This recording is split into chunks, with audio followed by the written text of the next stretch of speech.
Hai, Assalamualaikum. So hari ni kita nak lukis train boleh terbang. Okay, tadi kita dah lukis sikit. Korang tengok je lah. Kejap saya akan bagi korang tengok lah. Okay, korang lukis train tu. Sekejap, saya ulang balik. Okay, mula-mula korang kena lukis macam unta punya lengkuk tu. Lepas tu korang lukis macam tajam tu. Okay, korang lukis kat belakang dia sekali. Lepas tu korang lukis tajam, korang sambungkan. Korang lukis banyak tingkap. Dan kalau korang lukis kecil, korang boleh letak 5 tingkap. Kalau korang nak besar berapa-berapa. Lepas tu korang lukis macam ni untuk pilot dia. Korang lukis line. Korang lukis yang bawah tu, lukis sayap dia satu ke atas tu. Lepas tu dekat track tu korang buat track yang train punya. Kan. Lepas tu korang colourkan dengan warna merah. Sebelum tu korang tambah warna hijau. Korang tengok ni. Okay, korang tambah purple, korang tambah grey. Sayap tu korang warnakan grey. Lepas tu kita nak buat tali dia, korang ikut je. Tak kisahlah korang nak buat tali macam mana ke, pendek ke panjang. Okay, dah macam ni. Okay, korang ambil pula warna coklat. Korang colourkan dia punya track ni. Macam ni. Lepas tu korang boleh je juga warnakan tali dia warna yang sama. Okay, tali dia. Lepas tu kita nak lukis gambar gunung. Korang buat warna hijau macam ni. Lepas tu macam ni. Lepas tu korang lukis macam matahari tengah ni. Lepas tu warna biru macam ni. Warna biru.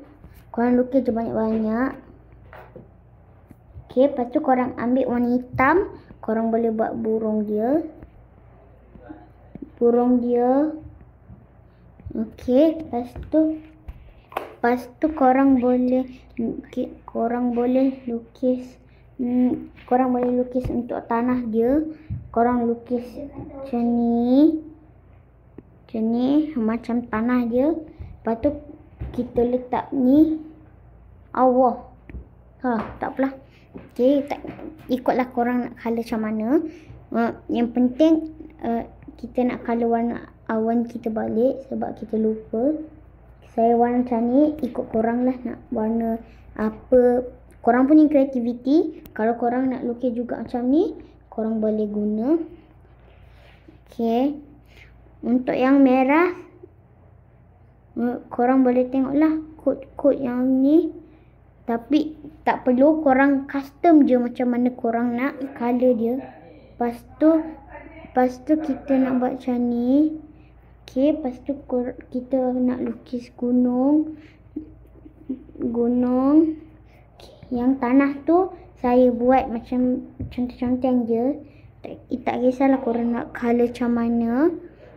Okay, lepas tu kita kena tambah balon untuk kasih dia jadi kreatif sikit.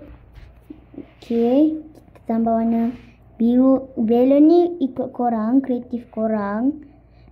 Lepas tu balon ni untuk dapatkan udara lebih bagus, guys. Okay, kita ambil warna merah. Okay, macam ni kan. Korang nampak tak? Yang kecil ni. Itu space. Korang boleh tambah apa-apa. Tapi saya nak lukis. Okay. Jap. Saya fikir jap. Okay, sorry. Kita nak korang boleh je lukis benda ni. Korang boleh lah tambah apa-apa macam ni. Korang tengok ni. Korang lukis macam ni. So, itu saja untuk video kita kali ni. Bye. Terima kasih.